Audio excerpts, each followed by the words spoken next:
The day dawned cold and gray over the Atlantic, its waves crashing against the shores of a notorious island. Out of the morning mist, a prison boat cut through the churning water carrying a man who would become a symbol of resistance.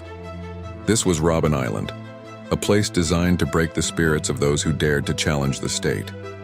And on that boat was Nelson Mandela, prisoner 46664, his journey into a long, dark night just beginning. For 27 years, the world would turn without him, yet his struggle would come to define an era and inspire a global movement. He arrived in chains, the cold iron a stark contrast to the fire of his convictions.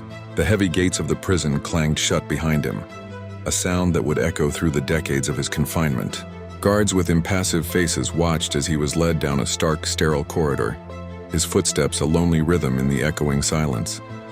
This was the start of a systematic effort to erase his identity, to reduce the leader of a nation's hopes to a mere number.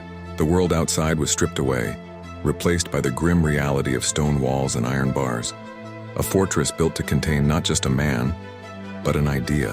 His world shrank to the size of a tiny cell, barely large enough to lie down in. A thin mat on the concrete floor was his bed, a bucket his toilet. The days were filled with grueling, monotonous hard labor. He and his fellow inmates were forced to break stones into gravel under the harsh sun, their hands raw and blistered. The worst was the lime quarry, a landscape of blinding white dust that reflected the relentless glare. The work damaged his eyesight permanently, yet it was here in this crucible of suffering that his resolve was forged, not broken. Each swing of the pickaxe was an act of defiance. Each day survived a small victory. Even in the darkest of times, the spirit of resistance flickered and grew. In the shadows of the quarry and the quiet corners of the prison yard, Mandela began to organize and educate. He secretly taught other prisoners to read and write, turning the prison into what would become known as Mandela University. He led with a quiet, unshakable dignity that commanded respect from inmates and even some guards. But the isolation took its toll. Letters from his family were heavily censored, entire paragraphs blacked out, robbing him of precious connections to the outside world. The sight of his children's words, rendered unreadable by a guard's pen, brought rare moments of visible pain, a reminder of the immense personal sacrifice he was making. As seasons turned into years and years into decades, the world outside began to change.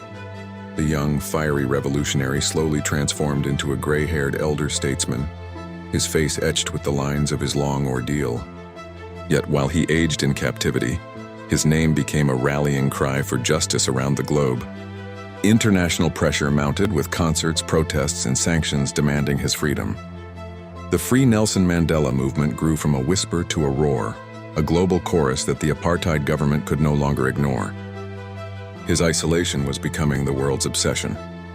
Behind the scenes, the ground began to shift. Secret talks were initiated, with government officials meeting the imprisoned leader.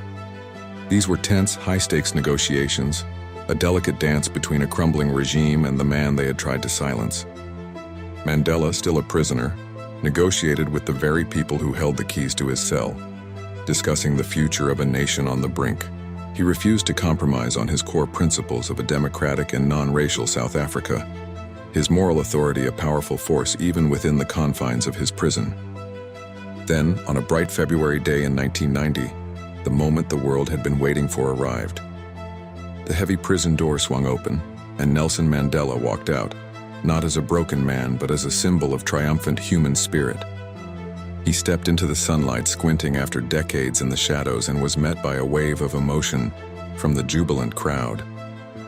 His long walk to freedom was finally over, but his journey to heal a divided nation, a task he had prepared for in the solitude of his cell, was just beginning.